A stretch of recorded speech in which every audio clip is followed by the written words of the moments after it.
शांताकारं भुजंगशयनं पद्मनाभं सुरेशं विश्वाधारं गगनसदृशं मेघवर्णं शुभांगं लक्ष्मीकान्तं कमलनयनं योगिभिध्यानगम्यं वंदे विष्णु भवभयहरं सर्वलोकैकनाथं। मंगलम भगवान विष्णु मंगलम गरुणध्वज मंगलम पुंडरीकाक्ष मंगलाय तनोहरि। ओम नमो भगवते वासुदेवाय। आज का दिन आप सभी के लिए मंगलमय हो।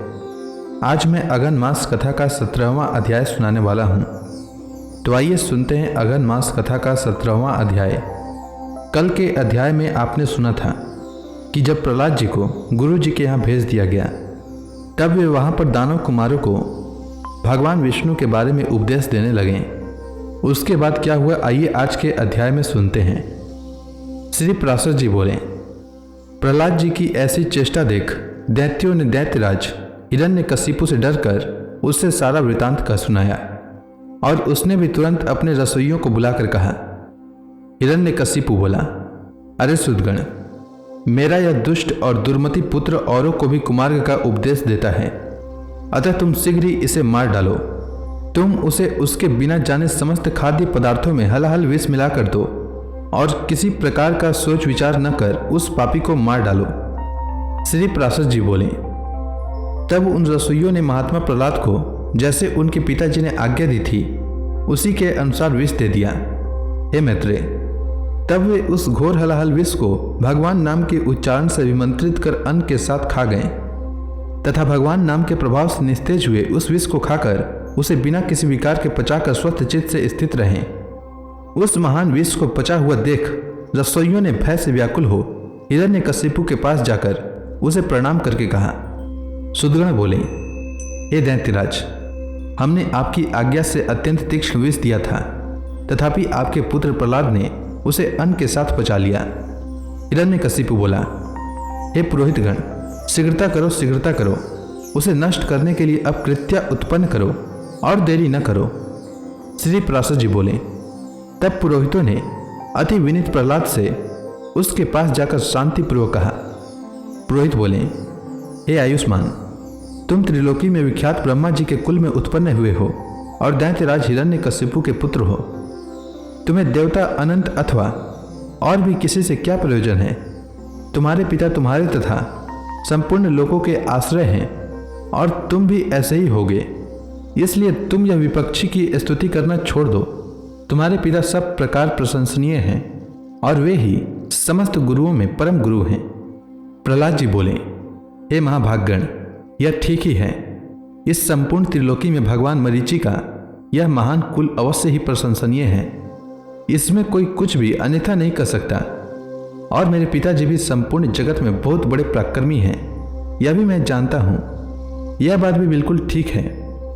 और आपने जो कहा कि समस्त गुरुओं में पिता ही परम गुरु हैं, इसमें भी मुझे लेस मात्र संदेह नहीं है। पिताजी परम गुरु हैं और प्रयत्न पूर्वक पूजनीय हैं, इसमें कोई संदेह नहीं। और मेरे चित्त में भी यही विचार स्थित है कि मैं उनका कोई अपराध नहीं करूंगा। किंतु आपने जो यह कहा कि तुझे अनंत से क्या प्रयोजन है, सो ऐसी बात को भला कौन न्यायोचित कर सकता है? आपका यह कथन किसी भी तरह ठीक नहीं है।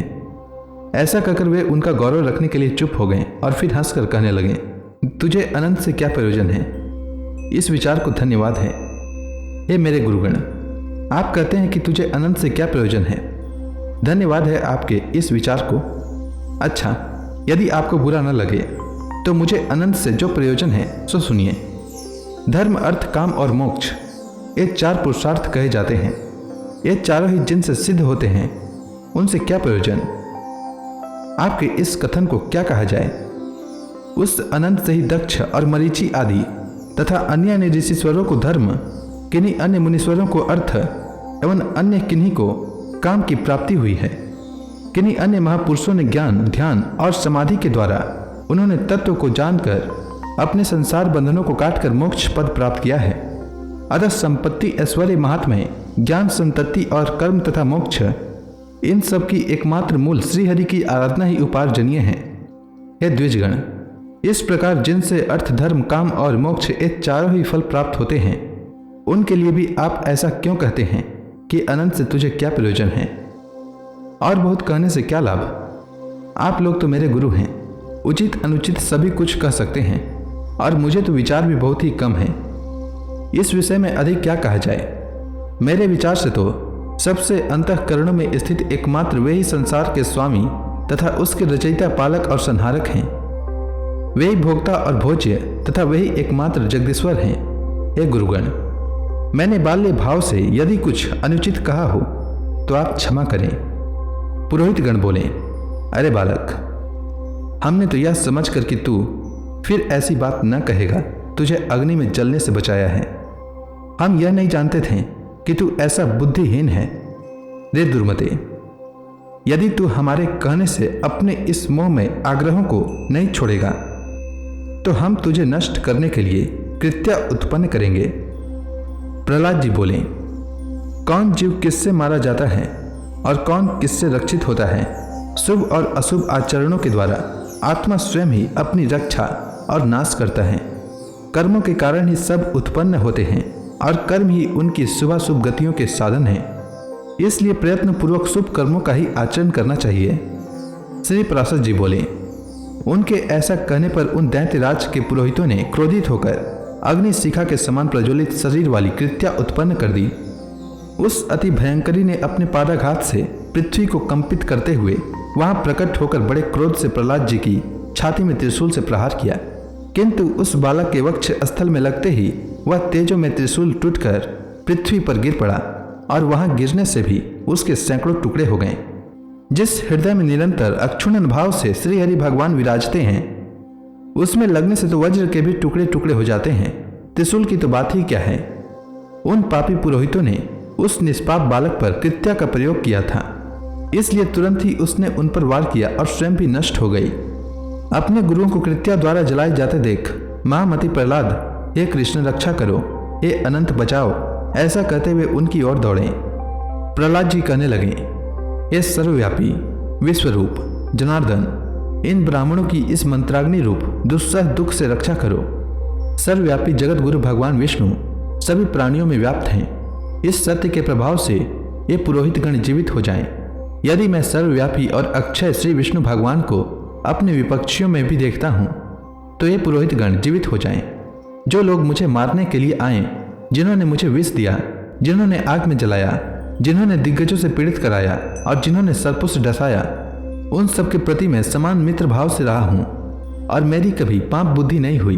तो उस सत्य के प्रभाव से ये दैत्य पुरोहित जी उठे।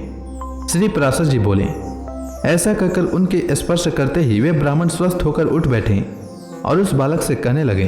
पुरोहित गण बोले, हे वत्स, तू बड़ा श्रेष्ठ है। तू दीर्घायु, निर्द्वंद, बलवीर संपन्न तथा पुत्र पौत्र एवं धन ऐश्वर्य आदि से संपन्न हो।